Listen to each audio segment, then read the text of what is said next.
விஜய் காவேரி மேல இருக்க அன்பாலும் அக்கறையாலும் அவங்க கிட்ட ரொம்பவே செல்லமா கோச்சிட்டு இருக்காங்க. ஆனா இது புரியாத காவேரியோ இந்த மாதிரி விஜய் தான் மேல கோவப்படுறத பார்த்துட்டு எங்க நம்ம அந்த கார் எடுத்துட்டு போயிட்டு இடிச்சிட்டோமோ அதனாலதான் அவங்க நம்ம மேல கோவமா இருக்கவங்களோன்னு சொல்லிட்டு நினைக்கிறது மட்டும் இல்லாம அவங்க நினைச்ச காரியம் நடக்கலல்ல, அவங்க நினைச்ச மாதிரி நான் டிவோர்ஸ் பேப்பர்ல சைன் போட சரியான நேரத்துல அங்க இல்ல அதனாலதான் அவங்க இன்னுமே நம்ம மேல கோபத்துல இருக்காங்க. அதனாலதான் நம்மளோட குடும்பம் தாத்தா பாட்டின்னு சொல்லிட்டு எல்லார் முன்னாடியுமே நம்மள வச்சு திட்டிட்டு இருக்காங்கன்னு சொல்லிட்டு விஜயோட அன்பு புரியாம பண்ணிட்டு இருக்காங்க. ஆனா இதை நல்லா புரிஞ்சுக்கிட்ட விஜயும் இந்த லூசு கிட்ட நாளைக்கு காலையிலேயே நம்ம அந்த சர்ப்ரைஸ ஓபன் பண்ணிட வேண்டியதுதான். அதுக்கப்புறமாவது இவளுக்கு நம்ம எதுக்காக இப்படி எல்லாம் பண்றோன்ற உண்மை புரிய வரும்னு சொல்லிட்டு அவங்க கிட்ட இப்போதைக்கு எதையுமே ஓப்பனா காட்டிக்க வேண்டாம், நம்ம எப்பவும் போலயே இருப்போம்னு சொல்லிட்டு அவங்க காவேரி கிட்ட இதை பத்தி எதுவுமே சொல்லாம இருக்காங்க. ஆனா அதுக்கு மாற அவங்களோட குடும்பத்துக்கிட்ட இந்த சர்ப்ரைஸ முழுசா அன்னைக்கு நைட்டே போய் உடைச்சிடறாங்க. அப்போ இது எல்லாத்தையுமே கேட்டு அவங்களோட குடும்பத்துல இருக்கவங்க எல்லாரும் காவேரிக்காக விஜய் இந்த அளவுக்கு ஒரு விஷயத்த பண்றாங்களா, அப்பனா விஜய்க்கு காவேரி மேல எவ்வளவு அன்பு இருக்கும். ஆனா இது புரியாம நம்ம தான் வெண்ணிலா கிட்ட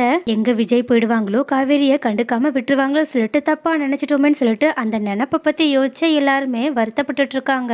ஆனா இப்படி விஜய் காவேரியோட ஃபேமிலி கிட்ட இந்த உண்மையை சொல்லிட்டு இருக்கும்போது சைட்ல நின்று ராகினியுமே அந்த விஷயத்தை கேட்டுடுறாங்க. அதனால அவங்க ரொம்பவே கடுப்பாகிறது மட்டும் இல்லாம நம்ம என்னடானா ஒரு பக்கம் இவங்க ரெண்டு பேரையுமே வெண்ணிலாவை வச்சு பிரிச்சிடலான்னு பார்த்தா இந்த விஜய் நமக்கு மேல ஒரு திட்டம் போட்டு காவேரி கிட்ட சொல்லாம நான் உன்னை விட்டு எங்கேயும் போக மாட்டேன்னு சொல்ற மாதிரி எல்லாம் இருக்குன்னு இந்த விஷயத்த நம்ம நடக்கவே விடக்கூடாதுன்னு நினைச்சது மட்டும் இல்லாம காவேரியை பார்த்து அவங்க ஏதாவது சொல்லி கடுப்பேத்தலான்னு சொல்லிட்டு போக, ஆனா இது எதுவுமே தெரியாத காவேரியோ விஜய் தன்னை நாளைக்கு கண்டிப்பா டிவோர்ஸ் பண்ண கூட்டிட்டு போக வாய்ப்பு இருக்குன்னு ரொம்பவே வருத்தத்தோடையும் சோகத்தோடையும் உட்காந்துருக்கா. அப்போ காவேரியோட முகத்தை பார்த்த உடனேயே ராகினிக்கு காவேரி விஜய் பத்தி தப்பா யோசிச்சுட்டு இருக்காங்கன்ற உண்மை புரிய வந்துருச்சு. அதனால அவங்க எரியிற நெருப்புல எண்ணெயை ஊத்துற மாதிரியே காவேரியோட மனசை எடுத்து அவங்கள எப்படியாவது இந்த வீட்டை விட்டு அடிச்சு துரத்தாத குறைய அவங்களே போகிற நிலைமைக்கு போக வச்சிடணும்னு சொல்லிட்டு நினைச்சது மட்டும் இல்லாம அவங்க கிட்ட போயிட்டு ரொம்பவே நக்கலா, என்ன காவேரி நாளைக்குதான் உனக்கு இந்த வீட்டுல கடைசி நாள் போலயே அப்படின்னு கேட்க, உடனே இதை கேட்ட காவேரியும் ராகினிக்கு இந்த விஷயம் எப்படி தெரிஞ்சிச்சுன்னு சொல்லிட்டு செம்ம ஷாக்கோட ராகினியை பார்க்க, ஆனா ராகினியோ ஏதோ குத்து மதிப்பாதான் இந்த வேர்ட்ஸ் எடுத்து விட்டுருப்பாங்க. ஆனா காவேரியோட ரியாக்ஷனை பார்த்த உடனேயே பரவாயில்ல நம்ம சரியான ரூட்ல தான் போயிட்டு இருக்கோம்னு சொல்லிட்டு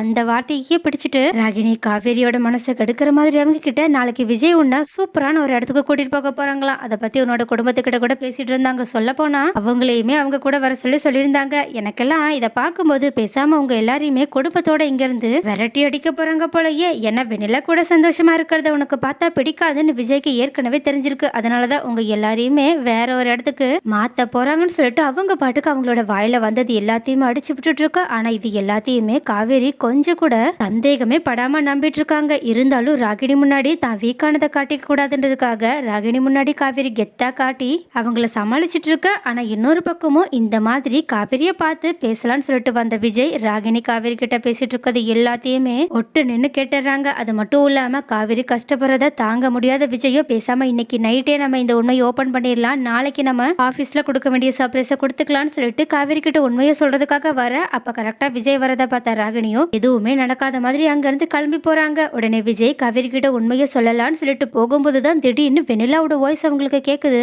வெண்ணிலா அதுவும் விஜய் விஜய்னு சொல்லிட்டு கத்தி கத்தி அழுதுட்டு இருக்காங்க. உடனே இதை கேட்டுட்டு ஷாக்கான விஜயும் காவேரியும் உடனடியா வெண்ணிலாவை பாக்குறதுக்காக அவங்களோட ரூம்க்கு போக, ஆனா அங்க வெண்ணிலாவோ அழுதுகிட்டே விஜய பார்த்த உடனேயே விஜய் விஜய்னு மட்டும் சொல்லிட்டு இருக்காங்க. அப்போ இந்த மாதிரி வெண்ணிலா தன்னை விஜய்னு கூப்பிடுறத கொஞ்சம் கூட எதிர்பார்க்காத விஜயோ செம்ம ஷாக்ல அழுதுகிட்டே காவேரி கிட்ட, பாத்தியா வெண்ணிலா என்ன விஜய்னு கூப்பிடுறா, வெண்ணிலா நான் யாருன்னு உனக்கு தெரிஞ்சிருச்சான்னு கேட்க, உடனே வெண்ணிலாவும் விஜய் என்னோட விஜய் அப்படின்னு சொல்லிட்டு இருக்காங்க. அப்போ இது எல்லாத்தையுமே பார்த்துட்டு இருக்க காவேரியும் அவ்வளவுதான் நம்ம விஜய ஒட்டு மொத்தமா வெண்ணிலா கிட்ட இழந்துட்டோம், இதுக்கப்புறமா விஜயோட லைஃப்ல நம்ம இருக்கவே போறதில்ல. அந்த ராகினி சொன்ன மாதிரி தான் நாளைய விஜய் நம்மளோட குடும்பத்தோட சேர்ந்து இங்க இருந்து அனுப்பி விட்டுற போறாங்க. அவ்வளவுதான், இதுக்கப்புறமா எனக்கு விஜய் கிடையாதுன்னு சொல்லிட்டு அந்த நினைப்புல அழுதுட்டு இருக்க. ஆனா இது எதுவுமே தெரியாத விஜயோ வெண்ணிலா பேசின சந்தோஷத்துல காவேரி கிட்ட உண்மையை சொல்ல கூட மறந்துடுறாங்க. அது மட்டும் இல்லாம அன்னைக்கு நைட்டு ஃபுல்லா வெண்ணிலா கூடயே இருந்து டைம் ஸ்பெண்ட் பண்ணிட்டு இருக்காங்க. அதுவும் விஜய் மனசுக்குள்ளேயே வெண்ணிலாவுக்கு எல்லா ஞாபகமும் திரும்பி வந்துடணும், அவங்களோட உடம்பு சீக்கிரமா சரியாயிடணும், அப்பதான் என்னால இதுக்கப்புறமா காவேரி கூட சேர்ந்து என்னோட வாழ்க்கைய